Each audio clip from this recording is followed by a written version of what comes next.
সে যখন জোরপূর্বক নরসিংদীতে যে কিছু মেয়েকে ধর্ষণ চেষ্টা করে, ধর্ষণ করে, সেটা যখন সে এসে বলেছে আমি ভুল হয়েছে, আমি ড্রাঙ্ক ছিলাম, সেটা মেনে নিয়েছি, ঠিক আছে সেটা ভুল ছিল।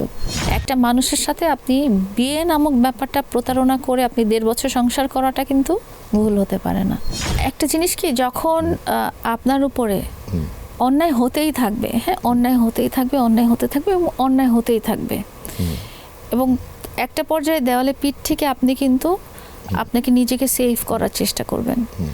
আমি কিন্তু একদম শেষ পর্যায়ে যে আমার উপর অন্যায় হওয়ার শেষ পর্যায়ে যে আমি আইনের আশ্রয় নিয়েছি, এবং আইনের আশ্রয়ে যে আপনি হয়তো এই ব্যাপারটা আমার চেয়ে ভালো জানেন, সেটা হচ্ছে যে কেউ একজন ইচ্ছা করলেই মামলা দিয়ে দিতে পারে না, এবং তার এগেনস্টে যে 3টা মামলা আছে, 3টা মামলাই হচ্ছে জিআর মামলা, কি বলে এটাকে, রাষ্ট্রীয় মামলা। একটা রাষ্ট্রীয় মামলা যে কোনো সাধারণ মানুষ, আমি তো কোনো পলিটিক্যাল ব্যক্তিত্বও না, আমি খুব মাফিয়াও না, আমি কোনো ব্যবসায়ী না, আমি খুব বড় লোক কেউ না যে আমি একদম ইনফ্লুয়েন্স করব, হ্যাঁ। সো একটা মামলা যখন হয় তখন সেটার পিছনে ব্যাকগ্রাউন্ড অবশ্যই থাকে। রাষ্ট্রীয় মামলা যখন হয় সেটার কজ ডেফিনেটলি থাকে, এবং সেটা কিন্তু তদন্ত সাপেক্ষেই মামলা হয়। আপনি যখন আমাকে হত্যা চেষ্টার মামলা করবেন, তখন হত্যা চেষ্টার মতো ক্রাইম আপনি করেছেন দেখেই সেটার এভিডেন্স পেয়ে কিন্তু রাষ্ট্রটা মামলা নিয়েছে। তার নামে এখন পর্যন্ত একটাও কিন্তু মানে রাষ্ট্রীয় মামলা ছাড়া কোনো মামলা নেই, মানে সে ওই ক্রাইমটা করেছে, সেটার এভিডেন্স আছে, সেটার এভিডেন্স পাওয়ার পরেই কিন্তু তার নামে মামলাটা হয়েছে।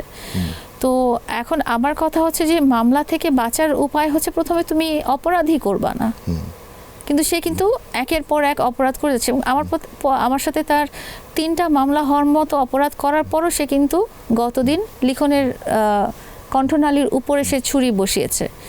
তো সে কিন্তু অপরাধ একটা করেছে। তো আপনি যদি ক্রমাগত অপরাধ করতে থাকেন, দৃশ্যমান অপরাধ করতে থাকেন, তাহলে আপনি নিজেকে জিজ্ঞেস করেন যে আমি কিভাবে বাঁচবো। প্রথম কথা হচ্ছে সে ভুল করেছে। ভুল এবং অন্যায় দুটো কিন্তু আলাদা জিনিস। একটা হচ্ছে প্রি প্ল্যান্ড অন্যায়, আর একটা হচ্ছে আমি ভুল করেছি, আমি জানি না, আমার অজ্ঞতা থেকে আমি ভুল করেছি, বা আমি রাগে এক্সাইটমেন্টে ভুল করেছি। আপনি একটা মানুষকে গাড়ির নিচে ফেলে আপনি হত্যা চেষ্টা বা গলা টিপে মেরে ফেলাটা, হত্যা চেষ্টাটা কোনো ভুল হতে পারে না। একটা মানুষের সাথে আপনি বিয়ে নামক ব্যাপারটা প্রতারণা করে আপনি 1.5 বছর সংসার করাটা কিন্তু ভুল হতে পারে না, হ্যাঁ। তো এগুলো কিন্তু ভুল হতে পারে না।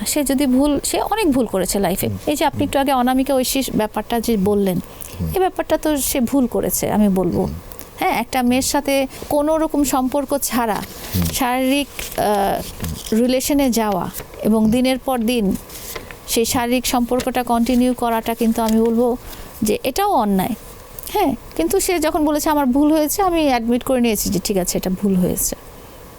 সে যখন জোরপূর্বক নরসিংদীতে যে কিছু মেয়েকে ধর্ষণ চেষ্টা করে, ধর্ষণ করে, সেটা যখন সে এসে বলেছে আমি ভুল হয়েছে, আমি ড্রাঙ্ক ছিলাম, সেটা মেনে নিয়েছি, ঠিক আছে সেটা ভুল ছিল।